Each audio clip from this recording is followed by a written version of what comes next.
What's up? Another podcast, riveting episode. But before we get into this exciting week of boxing, let's talk with Dakota about his new documentary and all the great stuff that's hyperlinked. By the time this comes out, it'll be linked in the chat, and it's an outstanding piece of modern filmmaking. So, Dakota, why don't you tell the fine people about it? Well, I appreciate that, Lukey. Yeah, we got a new episode of The Fight Life with Miyo Yoshida up on the ITR Boxing YouTube now. Just dropped this morning. Worked on it for a long time, and it was the first time. It was the first time I had to do a lot of different things, like dealing with the translator, dealing with subtitles, everything. But it's not the first time I've been around a fighter who's earned their spot and now just has to wait patiently. And while she's a very fun and charming person who's easy to be around, it's also like you can see some of the struggle and the impatience in her eyes, and you can see kind of where that's coming from. And it was a lot of fun to shoot, and I think you guys will enjoy it, especially if you like getting that inside scoop, because to me that's one of the most interesting moments in the sport is when a fighter is right at the precipice and it's just unclear when that opportunity is coming.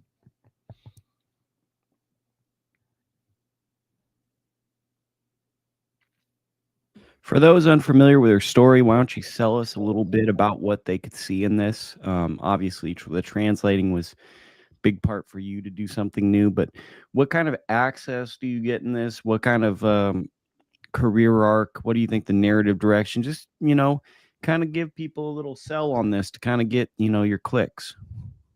Yeah, so at the moment, Miyo's been the number one contender in the IBF at bantamweight since January.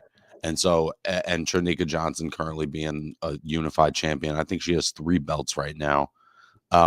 She's just waiting for her opportunity.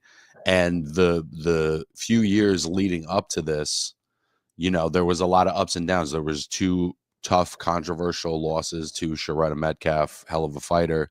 But she felt like they were both close fights, and at times the scores were wide, and sandwiched in between those 2 fights was a pretty massive upset win over Ebony Bridges, and kind of like the signature win and signature moment of her career.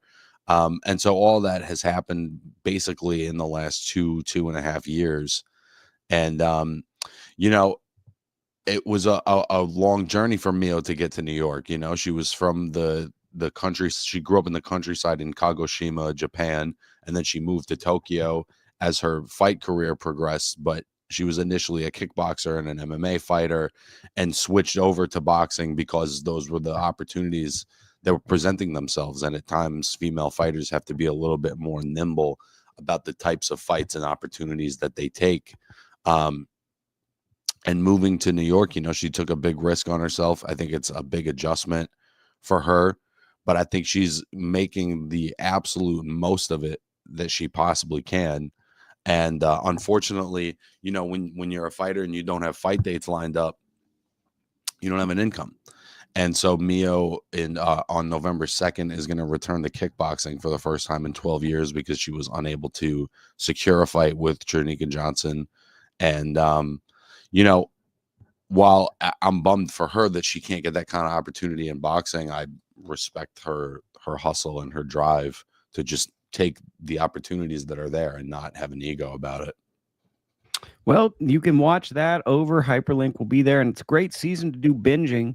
The weather is changing. Halloween, tons of stay in time. It will not age poorly for Thanksgiving, the holidays when there's no boxing, which seems like it happens more and more lately. It's going to be out there, and you can easily access it from this show. And why don't you, anyone that watches it, leave some feedback on the ITR Boxing page, the channel for the video, so then they can get some feedback about this, because I know this is a big deal for Dakota to have done this project. Danny Garcia, is he a Hall of Fame boxer? You were there last night. Maybe share some of your observations leading up, and then let's touch on this week's feature argument of the show. Well, I got to tell you, man, when you have a performance like Danny had against Lara, where he just wasn't entirely engaged and didn't let his hands go much, and then It didn't take much to put him out. It was tough to picture like what does Danny Garcia have left in the tank at this point.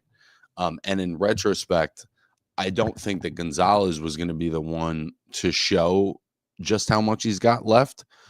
But Danny Garcia last night was Danny Garcia, man. Like it wasn't like this sad, faded former version of himself. Like it looked like a Danny Garcia fight. It looked like how a lot of his, quote unquote tune-ups have looked over the years.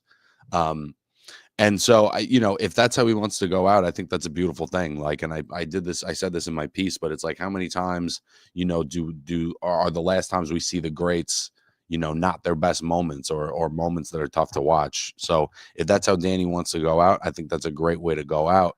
In terms of him being a Hall of Famer, I think there's a lot of conversation right now about what it means to be a Hall of Famer and what it means for fighters of a certain era to be a Hall of Famer and what those qualifications are. Me personally, I think he is, man. And, I'm open to the argument that he isn't, but I think his accomplishments across 140 and 147, doing it often, without being the promotional A side, especially at the beginning, without being the favorite, without having things stacked in his favor, Danny had a winning mentality.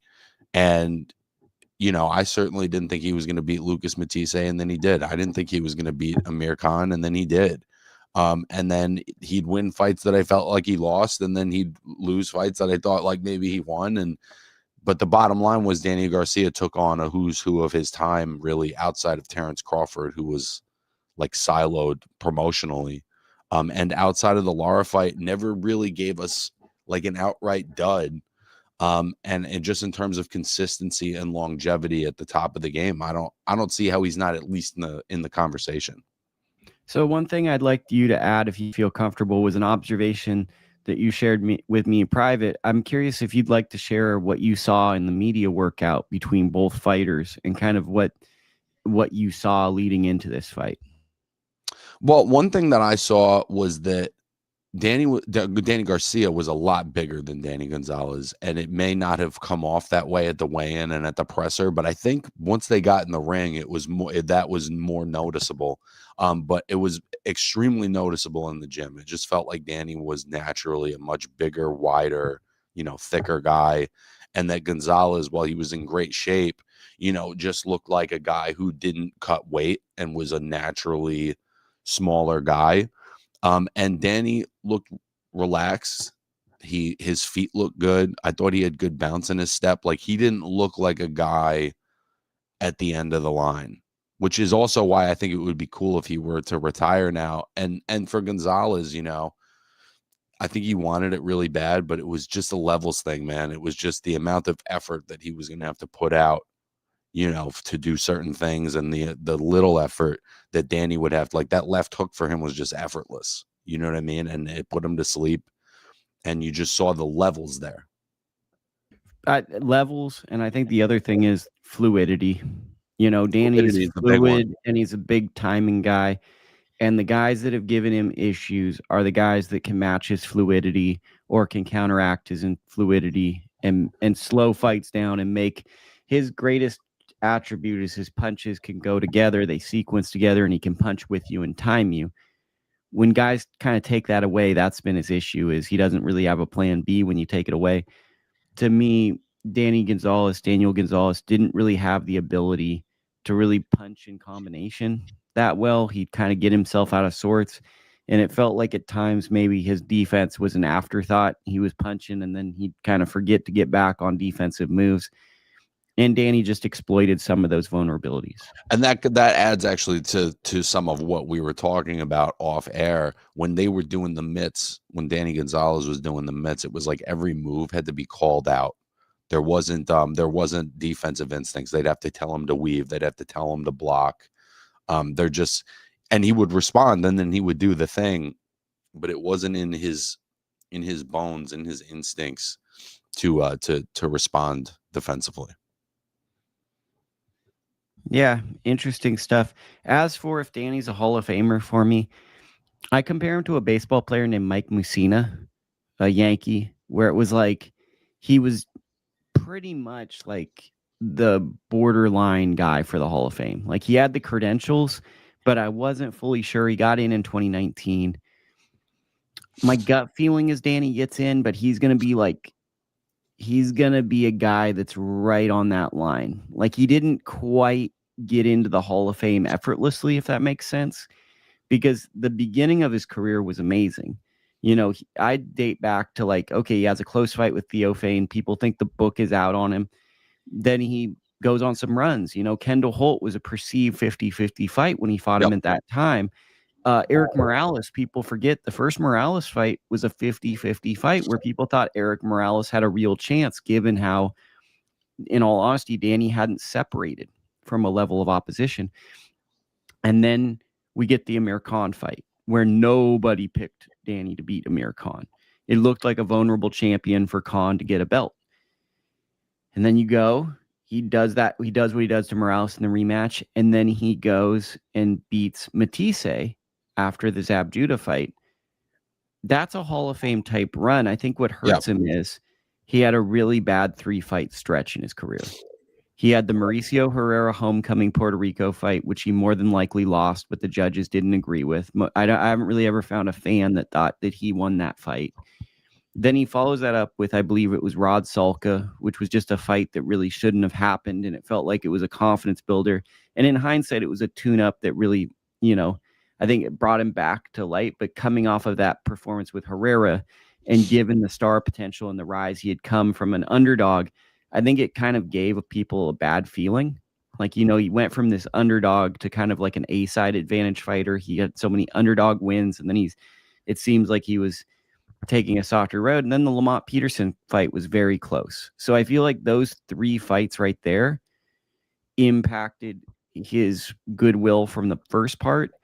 And then what kind of hurts him in the second part is he fights Thurman and Sean Porter. I never felt he was as effective at welterweight. Like the welterweight Danny Garcia never felt like he was the guy. He doesn't win those fights. Both fights are closer than I think people remember. He fights Errol Spence Jr. I think at that time, no one looked at Danny as the same fighter as the 2010, 2012 Danny, 2013 Danny. And then he's only fought twice, now 3 times. So it's like most fighters, I feel like, kind of secure the Hall of Fame at the end. It really feels like Danny's trajectory was he rose up in stardom and then slowly came back down to earth. So I'm not quite sure because it's just a unique career arc and a unique career trajectory. But speaking with Stephen Breadman Edwards, he shared some great insight for a piece I wrote on Boxing Scene, where he said he served as the bridge from Bernard Hopkins to Boots Ennis.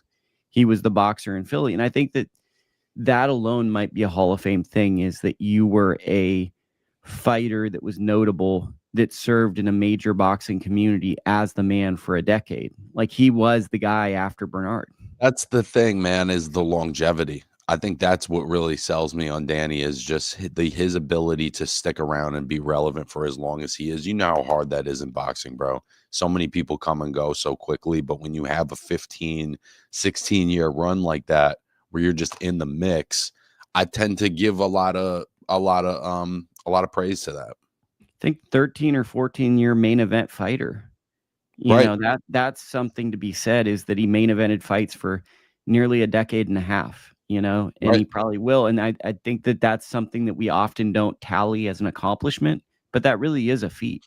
And I also think there's a level of guy like the entertainment first guys, kind of like Brandon Rios, you know, that maybe people would want to put in the Hall of Fame. He dominated that type of guy. You know what I mean?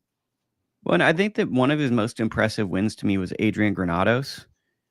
And Granados was a really tough cookie who gave Broner a tough fight, and he beat Amir Imam. Gave Sean Porter a tough fight. And then it's like, if you watch that fight with Danny just beat the brakes off of him. Yep. That was a very impressive. There was a certain level of guy that had no chance with him, you know, that are often like kind of like people's favorites. Well, he beat up the pressure fighters. Like even Khan was a pressure fighter. The problem was Robert Guerrero. Guys that didn't want to engage with him, he never really built that style to always be able to solve. When Thurman was going to use his legs and be evasive, he couldn't quite figure out, how do I win 7 rounds in this fight? But those are his flaws as a fighter. Do those flaws prevent him from being in the Hall of Fame? I just think that No, there's that's definitely, you know. I just think it's an interesting thing. I think it's an interesting story to watch because Danny's towards the end of his career, and he's someone I It seems like basically he's at the end, bro. I don't think he's gonna Well, fight again. tell me what it felt like. You were there live. What was the sense after the fight and all that stuff?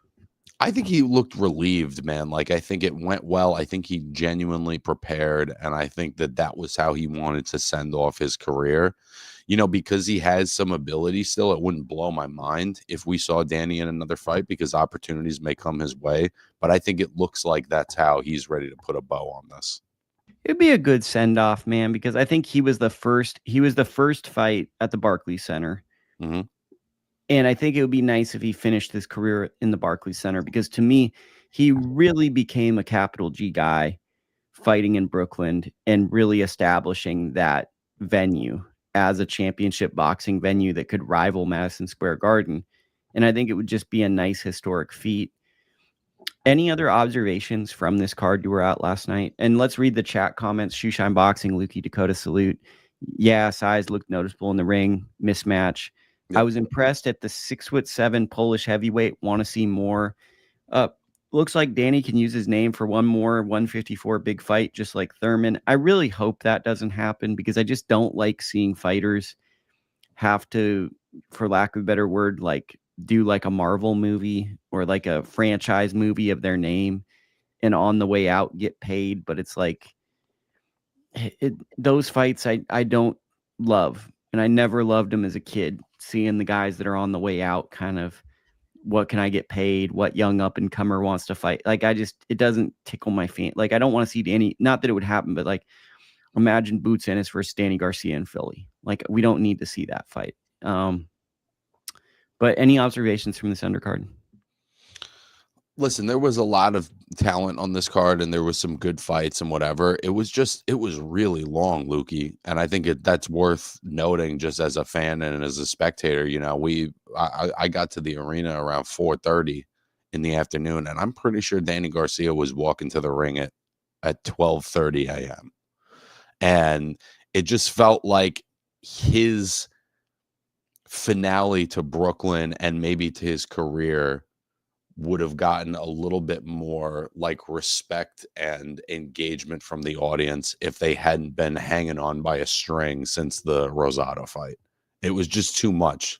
You know, for a guy like me, I can kind of sit back and enjoy fights for hours on end. And even, you know, people in press row, I think were losing their patience a little bit at how extensive the card was. And you love to see the guys to get the opportunities, but I think that's also emblematic of how few dates there are right now that, you know, all these guys are available for it and need the fights. Any standouts, any cautionary tales that you saw live? Standouts. I think that Damian Knyba was certainly a standout on the night, but particularly because there weren't a lot of knockouts. It just felt like he was the most dominant, one of the, if not the most dominant statements of the night. You know, DeWaco is sort of like an obligatory test at this point for heavyweight prospects and contenders to kind of see where they're at because he's very slippery, because he can land a counter shot from a weird angle that you don't see coming. But he doesn't really have the output, right? Like he throws 8-10 punches around. They could all knock you out clean, and he's difficult to hit. But watching Knyba keep his composure, stay behind that jab, and just kind of take his time and break DeWaco down and find his moments where he could. I thought that he was definitely a high point on the night for me. I was also frankly surprised at how good Rosado looked, man. I thought he looked pretty fresh. Alexander looked engaged in the fight, and Rosado, you know, he looked like he looked 4 or 5 years ago. Like it was good. He was light on his feet. He was moving well. And he's another one where you have to respect, you know, the longevity and how long he's been able to just stay in the mix. Did you catch any of the MVP card, or is this just going to be me going on a heater? Brother, when you're at a one boxing event for 9 hours, you know, you don't really get to watch much else.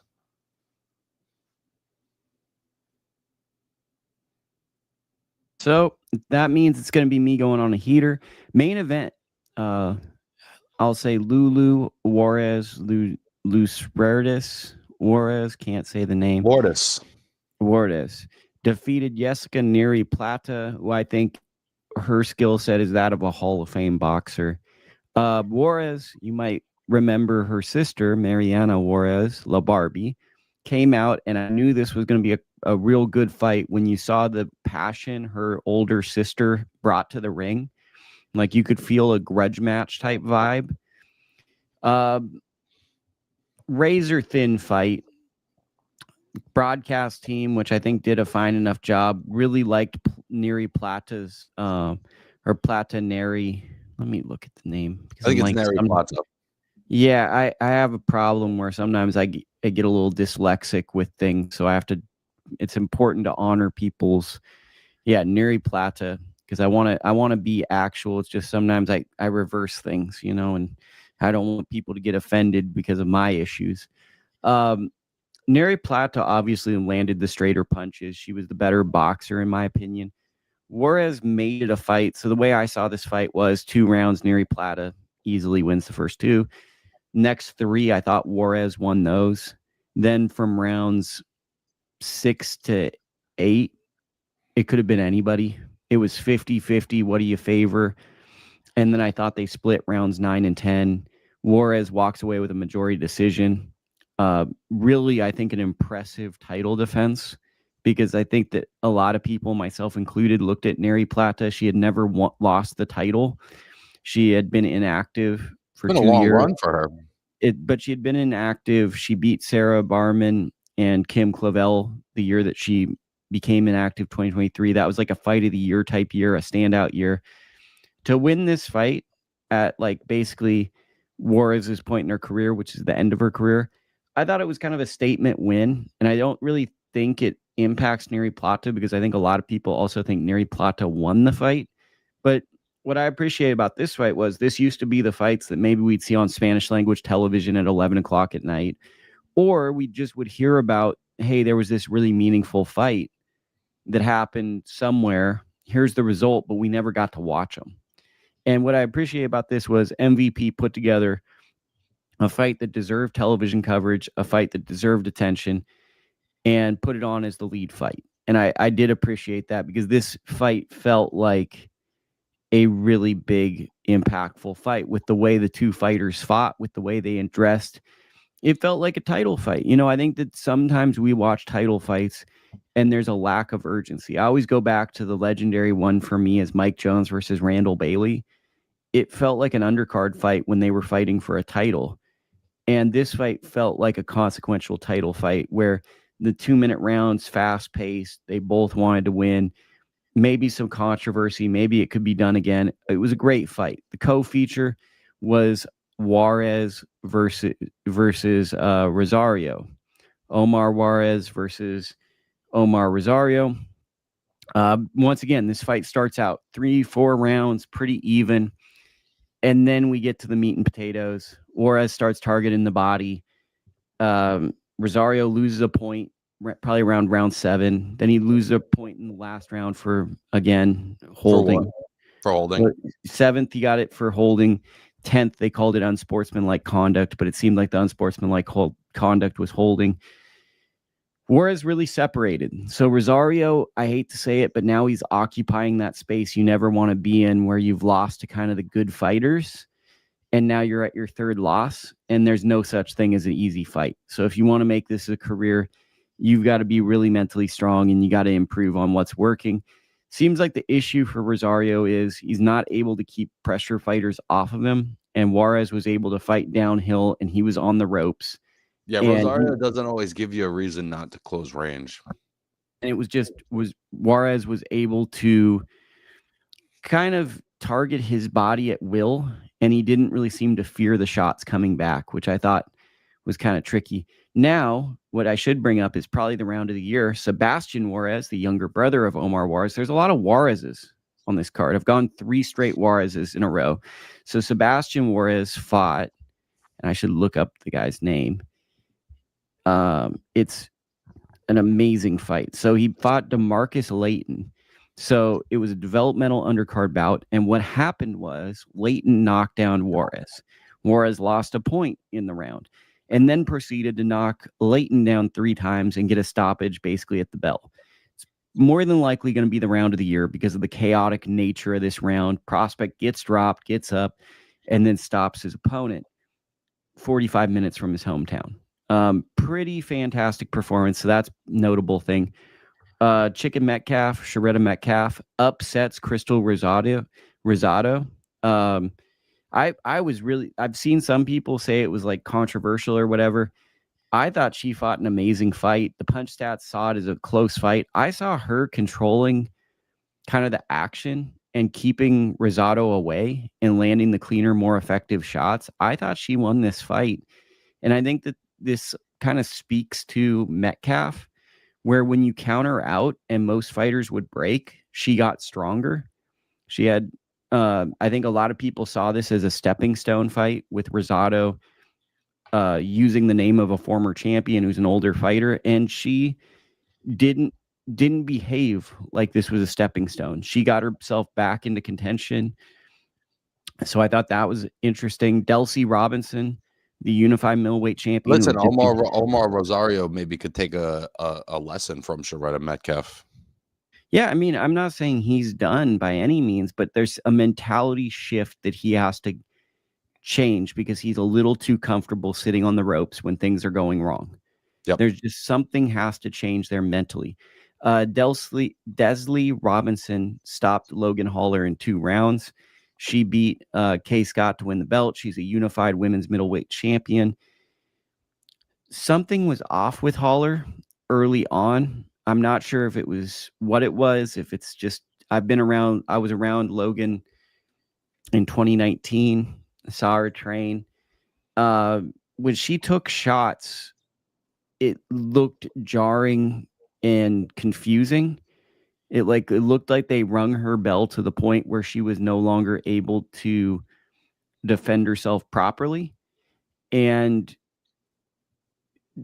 part of that also looked like what she was seeing was forcing her to do things that she either didn't practice or in real-time fighting, it's hard for her to do what she wanted to do in the gym. So there were like punches that were winged that I'm not used to seeing in a pro fight, leaning in. And then like when she was getting hit with shots towards the end sequence of the stoppage, just kind of a scary stoppage in my opinion. Like she's basically unresponsive, not in terms of like her body, but like kind of trying to engage, but not knowing how and looking like she's uncomfortable with being hit, which is normal. But it was a very strange bout where I think I don't want to ever see her compete. It felt like a last performance. You tried it, but it was a very, I'd say, kind of strange one. Whereas Robinson looks like someone who could be an interesting player in the division. Opening bout was just a quick analogy from that I learned from Billy Briscoe this weekend, having interviewed him at the Barclays Center, and he was telling me something about like, you could have you and your friend could have a sledgehammer and you're banging on a wall all fucking day and it's not chipping, it's not moving, and then a little kid comes over and leans on it and the wall collapses. And it's not because the kid leaned on it that it collapsed. It was because of all of the beatings beforehand. And I think sometimes we see that in fighters where it's not that fight, it's all the ones before it, that the kid leaning on the wall was enough to take the wall down, Yeah, and she looked different than I remembered her being in the gym, and it just stood out real quick, and I don't know what it is. And then there's this guy, Ronnie Alvarez, Cuban, really good. He's a guy. You need to start watching him. He's a guy. He's one of these Cuban fighters putting damage on guys, separates. Introduction of an interesting player in the division. I will now jump over to the UK card. George Liddard stops Kieron Conway. Do you have any thoughts on this, or am I going to freestyle again? I didn't see it, but I will admit that result surprises me and definitely ups Liddard's stock substantially, considering the performances that Conway's had over the last few years. So it was a really, really great atmosphere fight. I would argue this was probably the most fun fight outside of the Juarez undercard bout where they both got dropped. because the crowd was super lively, and George Liddard rose to the moment. Like, he's got good hand speed. He's evasive. Conway's kind of issue is he doesn't let his paws go, and he's a second half fighter. So he kind of waits for guys to slow down, and then he ramps it up.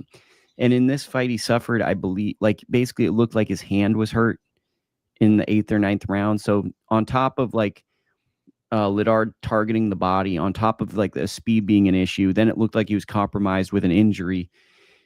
And basically, like, he had no way to defend himself, and the towel comes in. And I know that he was gutted to be stopped, but this just looked like Liddard really made that next leap. He's a fast-handed fighter. He's got some technique. I think there's something there. The question just is, he feels very promising, but he doesn't feel quite like a contender to me. And that's a dangerous spot, because it seems like he's a guy that wants to make that next leap. And you look at that next leap, there's 2 tiers of guys. You got your guys like Troy Isley. Okay, maybe that's closer to a 50-50 fight. And then you got Janibek, which I don't think he's quite on the Janibek level. So you have to start to wonder, like, when does he make the leap? And with a win over Kieron Conway, there's only so many more domestic fights he can take. But he is a solid main event fighter, and he's a really, really class operator. Also on this undercard, Jimmy Sands got a stoppage win. Continues just to be a ton of fun. Like, if you, Jimmy Sands, bro. You know, he's just I think of him as like a train. You know, the train's coming. Trains don't move left and right. They go straight. And it's like, until he runs out of coal or whatever, he's just going to go forward. It's like you see a ceiling with Jimmy, unless like I'm misreading him. But man, is he fun. He's like one of those guys that you talk about Danny Garcia probably would have beat if it was like the same weight, same era. But he's a guy that you would have been excited to see, because he's coming forward, making the action. There's Mia Tai Ayton. She started out her career all knockouts, a female fighter signed to Matchroom, women's boxer. She's looking interesting. You know, it's looking like there's some substance there. Tyler Bevan is an interesting character as well. And I think another really impressive performance, though I was gutted, was Shannon Ryan defeated Chloe Watson. Chloe Watson, her eyes shut due to an accidental foul. They went to the scorecards. Ryan had won every round. I think Watson, it's a disappointing loss, given that, like, you know, a headbutt or an injury not from a punch kind of causes the thing. But I mean, that can also talk you into a victory later in your career where you go, okay, it wasn't me that lost it. But for Shannon Ryan, I think that there's been questions around how much substance there is with her career, because it's like she has a pretty big backing and a push. And I think this legitimized that she could be a contender, that she could compete, because I think that there are people that wonder, like, especially with her, you know, she hasn't separated as well as, like, I'd say other prospects. So I think that for her, she kind of showed that she can compete at a world-class level and that there's more substance. So that's my recap of the British boxing. Fantastic recap, bro. Okay, now let's go into this week. Right now, currently, we have fights in Saudi Arabia, the Grand Prix. I believe it's the semifinals. We will probably recap that next week, because I haven't been following that just yet, but it's really fun. Highly recommend people go and check that out if they don't do that. Then we will jump over to a card I'm very excited about. Salida Promotions is putting on a fight that I think could steal the show this weekend, man. It's a great, great matchup on paper. It is between lightweight Joshua Pagan versus Maliek Montgomery. It's taking place in Puerto Rico. Pagan obviously has Puerto Rican roots. He is Puerto Rican, but he was born in Grand Rapids, Michigan. Things, you know, you look at the politics of boxing. It's Pagan's second fight in Puerto Rico. It's a way for him to establish himself there. But Maliek Montgomery has an outstanding amateur career, and he's a good fighter. And this, I would say, is the first big test of Pagan's career, who Pagan, I think, is developing and is a promising fighter, but I'm not quite sure his trajectory. I don't know his ceiling. And this fight, to me, I wouldn't be shocked at any result, because Maliek is a very good fighter. So what is your gut feeling on this? Don't know terribly much about either of these guys, to be honest, but Montgomery, from his resume, he's fought kind of like the guys, the older champions, the older vets that you'd want a guy to fight on the come up to kind of build up his experience. I see a little Cesar Juarez in there. I see a little Oscar Escandón in there. Sicario Lucas is a good win. So he is definitely a legitimate prospect contender test. Not that anyone's looking for my keys to victory, but my keys to victory for this fight is power. Pagan at times, I feel like, has to outbox fighters, but he hasn't really established his power as an emerging fighter. Even his knockout ratio kind of shows that. Maliek can punch pretty good. So I think a key to watch is, can Pagan render Maliek Montgomery's offense or power useless in this fight? And also, Montgomery saying when he lost to Jeremy Hill in March, that wasn't him. He didn't specify what that was, why it wasn't him, but he said that wasn't him. So I think another thing is the Montgomery, who had a long amateur career and has been stop and start as a pro, is that Montgomery from the Hill fight who he is now? Or was that an outlier performance and he's going to show up and return to kind of his pressure fighting ways that had success in USA boxing and in the pros? Yeah, that wasn't me. I always have a hard time with that one because I understand what you're saying, but unless you get more specific, it just sounds like you're not being accountable. There are some decent fights on this undercard. One that stands out is Curia Tapia, but the one that I really, really like is Ashley Ann Lozado taking on Melissa Odessa Parker. Those around Lozado really believe that she's a top fighter in women's boxing. She's the first women's boxer to represent Puerto Rico in the Olympic Games. And you look at her record of the opponents she's fighting, she's taking on veterans, she's taking on fighters with good records. It seems like, given her age, pedigree, and the way they're moving her, Melissa Odessa Parker is not someone you typically see a fighter fight in their third fight. She is also someone with an amateur background, and she's also a very, very good fighter. This is someone to watch for, because if she can win this, a comparison I've heard is she has the footwork of Yvonne Calderon with the punching ability of Miguel Cotto. So there is a lot of praise around her right now. Yeah, and obviously, Melissa Odessa Parker has, it's been a few years since she last won. There's momentum against her for sure, but she's somebody with a lot of experience. There's a pretty massive experience gap on this one. And I've liked what I've seen from Lozada. I definitely see what everybody's seeing and what they're excited about. But this is a real like Orlando Salido type of step up fight, and sometimes those don't always go great. Okay, now we're going to get back to maybe what the people want to hear. Joseph Parker versus Fabio Wardley. It's the fight of the week because now we don't have Thurman versus Fendora. What are your kind of keys to victory, and what are your thoughts on this? Man, I feel like Fabio Wardley's performance against Justice Hooney does kind of give him a chance in this fight, because on paper, if you ask me who would win that fight, I almost would still pick Hooney because he was so dominant through 10 or 11 rounds that it would take another special moment for Wardley to replicate that. But I think it proved that, like Deontay Wilder, you can be more talented and a better boxer and a better fighter. And unless you do it for that full 36 minutes, you haven't won nothing yet. And that's a dangerous quality. And Wardley certainly has that. Now, he's another one where I wonder how many, sledgehammers to the wall before the kid leans on it and it crumbles. He's taken a lot of punishment and hasn't even gotten to the big fight, quote unquote, yet. And Joseph Parker is going to hit him with some shit that he's never been in with. This is a massive step up in competition and experience for Wardley. And I definitely favor Parker to win this one. But again, Fabio Wardley, not a guy that you can just count out. The evolution of Joseph Parker's career is quite interesting to me. He becomes a world champion, beating Andy Ruiz. Very, very close fight. Loses to Anthony Joshua. I always cite that as an example of like where Joshua's career went wrong, because I feel like the confidence that Joshua had got derailed in that fight by Parker's ability to parry a jab and make Joshua kind of doubt some of his things, which I think carried over into the Andy Ruiz fight. Just a hot take that I always have bought into. Then Parker has like a really bad run. You know, he has like a fight with Dillian White. Yes, there's a head clash, but he loses that. And that's a fight on paper I think a lot of people expected him to win.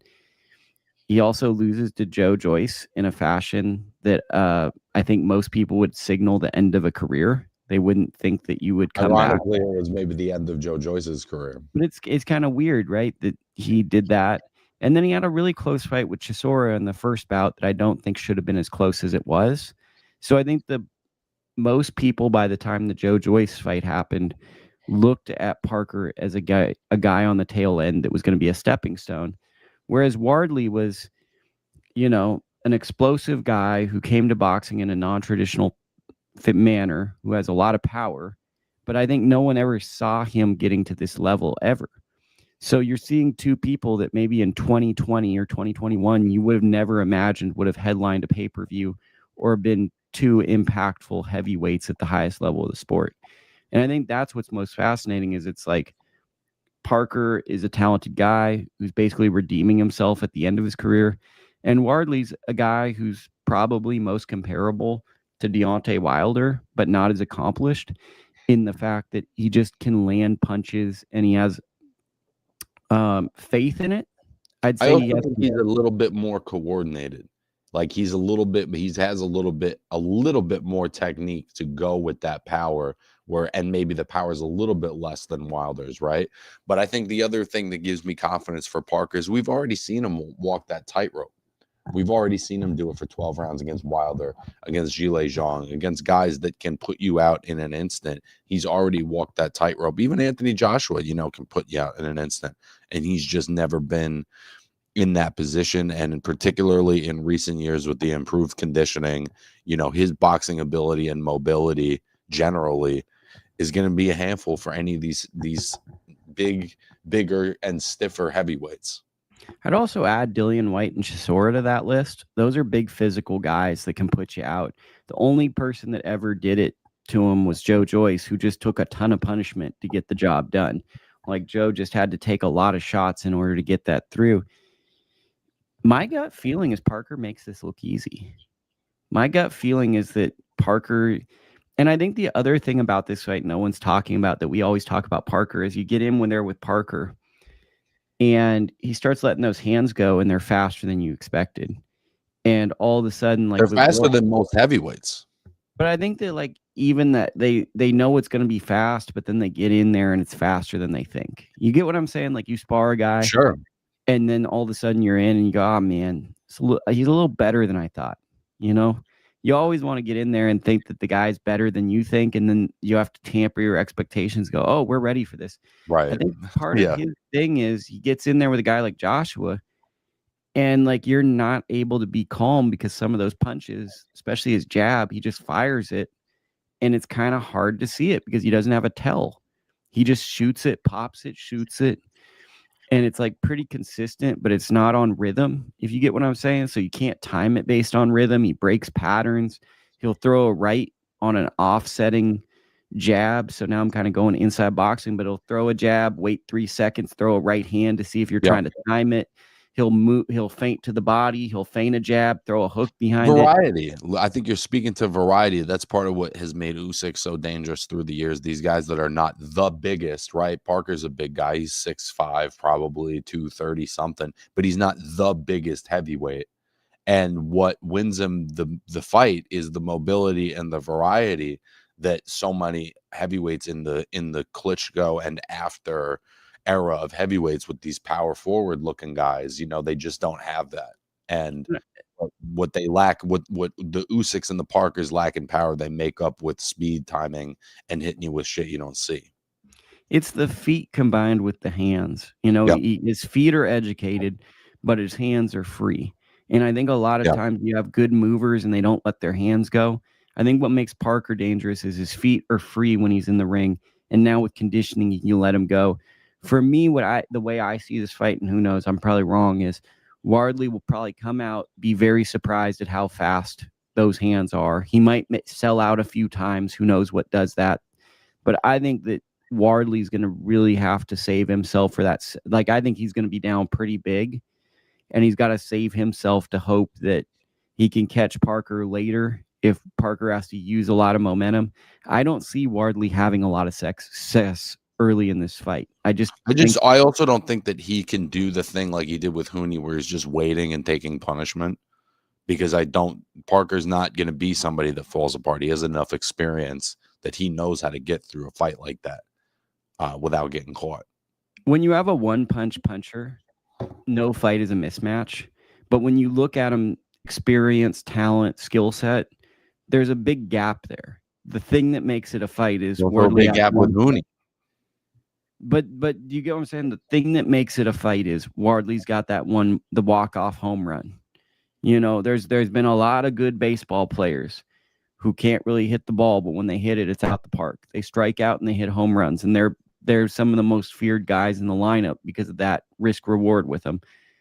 I think that's part of what Wardley brings, but I just feel like the level Parker's operating at, he's going to make Wardley do things. I'll be honest too, Bob. I feel bad that Parker has to take this fight. It just feels like he's earned the Usyk fight, and to have to take a fight this dangerous against a big, strong guy, like I don't understand why he has to make another lateral move at this point. I just think that, like, if Parker's on his A game, he's going to make Wardley do in a fight what he probably practices to do, but hasn't had to do in real time in fights. And Wardley has to do a lot of growing in a short period of time under a lot of pressure to win this fight. And I just don't see it. I just feel like Parker's going to, like, to explain it to people, and probably all the people that watch this are very smart, so this is just stupid and not, but I just see a guy who's forcing Wardley to have to make decisions with his feet, have to make decisions on what punches he throws because the punch is coming back, making him have to be defensively responsible, and having him to guess when to react, because to me, Wardley's most dangerous when he's counterpunching, reacting off a punch. He has to guess when is Parker throwing a feint, and when is he throwing a punch, and when is he setting a trap, just throwing a punch out there because he's really sitting on something. I don't think in real time at this level he's ever had to face someone who could knock him out as well, who offers that variety that he has to think about. I think Hooney's a solid fighter, but Hooney's more of a workhorse guy. He has some of that variety too. I mean, I felt like he was keep mixing it up and keeping it unpredictable, and that was part of how he was putting the beat down. But I don't think he has the same punching power, and I don't think he has the same confidence. I agree with that. I also think that, and maybe I overrate Parker and always have, I think his jab is really good. And his jab, because it's so good, it allows him to slow a fight down and for him to really think about what he's going to throw and what he's going to position in the fight and how he can hurt a guy. Yep. And I don't think Wardley's ever faced someone who could basically win a fight with a jab. And that's going to, I want to see how. Right. Parker could win a stinker if he really wanted to. Wardley's never been in that kind of position.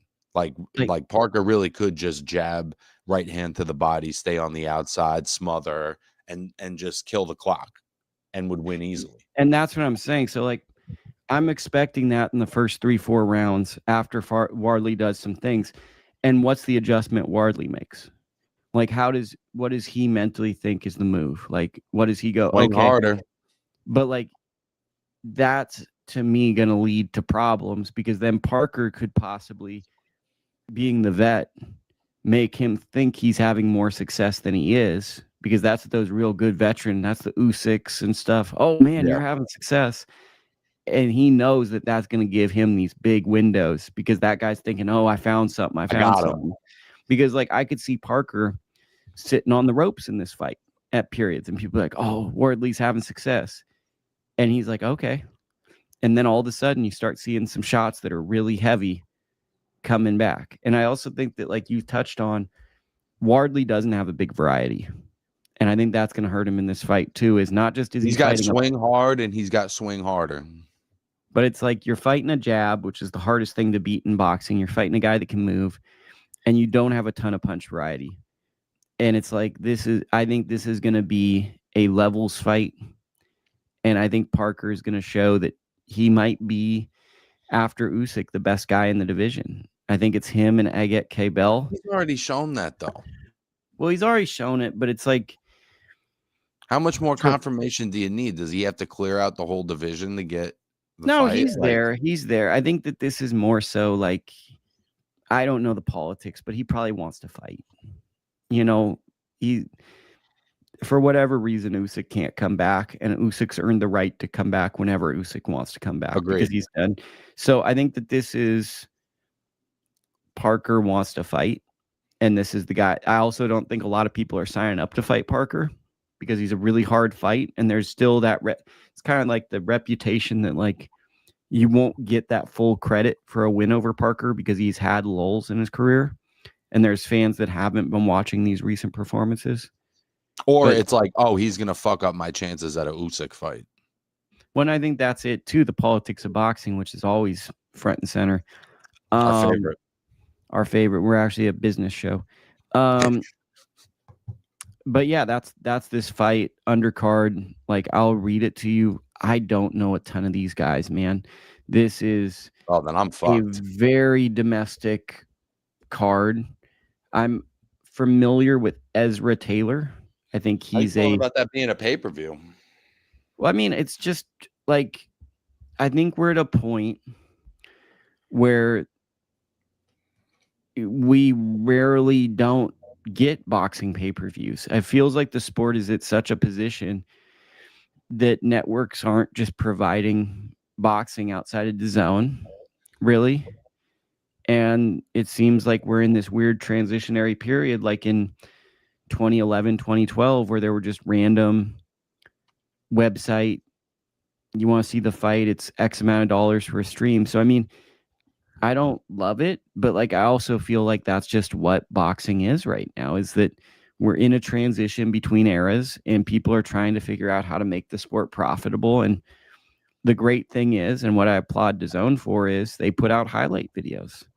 So if you can't afford it, at least the fans can get a concept of what was on the card, which I think helps grow the sport. So I applaud DAZN for that. That's great. We have on this undercard Lewis Edmondson versus Ezra Taylor. I think that's probably the most consequential light heavyweight bout. We've got Danny Quartermine. I can't for the life of me recall him fighting. He fights Royston Barney Smith. That's a battle of undefeated junior lightweights. Those are the most consequential fights. I know that for me, I remember Tony Curtis because Tony Curtis had his debut on Pro Box TV and lost it, and then has gone on to win other fights. But I am not familiar with many fighters on this card.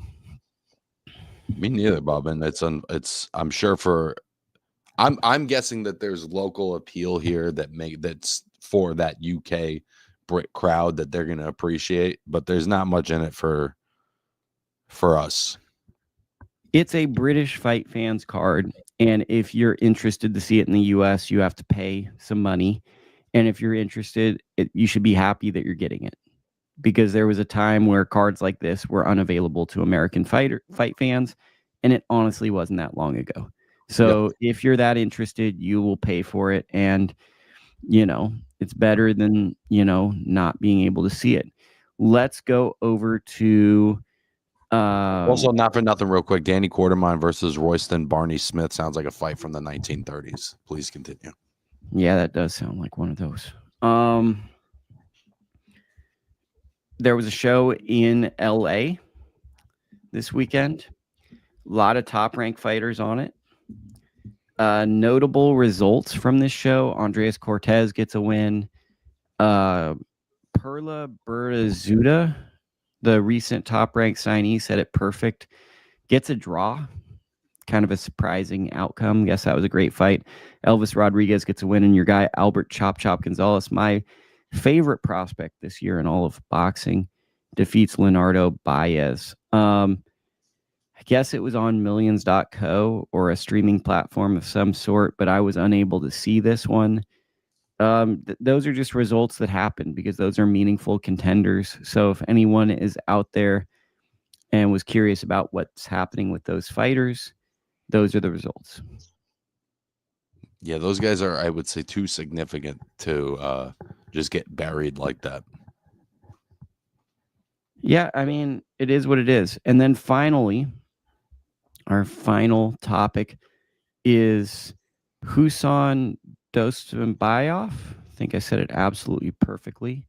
The two-time perfect pronunciation. IBF, he's in an IBF flyweight eliminator against Rene Claxido Babino. Deuce Matov is a two-time Olympic gold medalist. And I feel like him being in a title eliminator is show notes worthy because he could be the guy. He could be the guy. He could win a belt. He could be in the running to fight Mayhem. Two-time Olympic gold medalist. That means something. Move fairly quick. I just think that that's a guy that could just pop up out of nowhere and people go, who's this guy? I'll definitely be checking that one out. Yeah, so that'll be it. Dakota, before we get you out of here, why don't you sell us on your documentary and what you got going?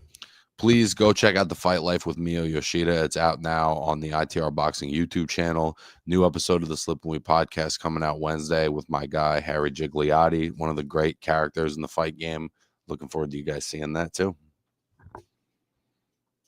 Right on. We will be back next week. Who knows? Since it's a UK card, depending on the times, we might even do it on Saturday.